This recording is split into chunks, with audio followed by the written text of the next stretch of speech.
세계가 모였다. 정상들이 악수하고 미디어는 웃음을 비췄다. 그러나 회의장이 조용해진 뒤 남은 건 무엇이었을까? 지난 30여 년간 에이펙은 아시아 태평양 지역의 경제 협력을 상징하는 무대였습니다. 무역 자유화, 투자 촉진, 지속 가능한 성장 그럴듯한 단어들이 매년 반복되지만 실제 각국의 국민들은 묻습니다. 정말 우리의 삶이 변하고 있나? 에이펙, 이름 뒤의 구조. 에이펙, 아시아 패시픽 이코노믹 코퍼레이션은 1989년 출범했습니다. 현재 21개 회원 경제체가 참여하고 있으며 전 세계 GDP의 약 60%, 무역량의 절반을 차지합니다. 하지만 에이펙의 가장 큰 특징은 비구속적 합의체라는 점입니다. 즉, 의견 교환과 선언은 가능하지만 법적 강제력은 없습니다. 전문가와의 인터뷰 내용입니다. 에이펙은 말 그대로 협력 포럼이에요. WTO나 FTA처럼 조약이 아닙니다. 각국이 자발적으로 동의하고 실행할 뿐 강제할 수 없죠. 결국 회의에서 나오는 공동선언문은 의지의 표현일 뿐 실행 여부는 각국의 선택입니다. 그래서 일각에서는 화려한 외교 이벤트에 불과하다는 비판이 나옵니다. 선언은 많고 변화는 적습니다. 매년 회의가 열릴 때마다 포용적 성장, 디지털 협력, 기후 대응 같은 단어들이 등장합니다. 하지만 구체적인 성과로 이어진 사례는 많지 않습니다. 예를 들어보면 2010년대 에이펙의 보게르 목표, 자유무역 확대를 약속했지만 미중 무역 분쟁 이후 실질적으로 역행하는 움직임이 이어졌습니다. 2023 샌프란시스코 에이펙 정상회의에 AI, 기후, 반도체 협력을 논의했지만 대부분의 성명은 협력 필요성에 공감했다 수준에 머물렀습니다. 에이펙의 이상은 높지만 실행력은 낮아. 글로벌 갈등의 시대에 합의 중심 포럼이 현실과 부딪히는 순간에 와 있습니다. 한국, 에이펙 2025의 주인공입니다. 2025년 한국은 20년 만에 다시 에이펙 정상회의를 개최합니다. 장소는 경주.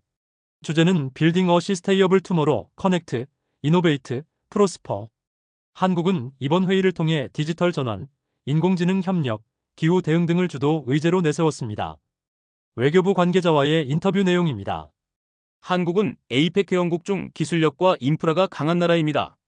이번 회의를 통해 AI 스마트 제조, 에너지 전환 분야에서 리더십을 강화할 계획입니다. 하지만 현실은 단순하지 않습니다.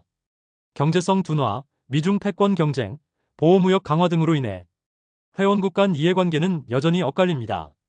한 경제분석가와의 인터뷰입니다. 한국이 주최국이라 해도 실질적 합의가 이루어지기는 어렵습니다. 각국이 자국 우선주의로 돌아선 상황에서 협력보다 체면이 우선되는 게 현실이죠. 경제포럼인가, PR쇼인가. 에이펙 회의는 이제 정치적 무대가 되었습니다.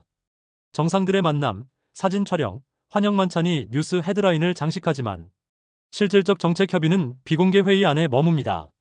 정치 지도자들에게 에이펙은 외교 이미지의 무대이자 자국 여론을 관리하는 하나의 퍼포먼스이기도 합니다. 과거의 예를 보면 2022년 각국 정상 간의 회동이 외교 이벤트 중심으로 보도되었고 실질적 합의 내용보다 사진 한 장이 더 큰 뉴스가 되었으며 시민들 사이에서는 누가 왔나만 기억되고 무엇이 논의됐나는 잊혀집니다. 그럼에도 필요한 이유에 대하여 살펴보겠습니다. 왜 계속 열리는가요?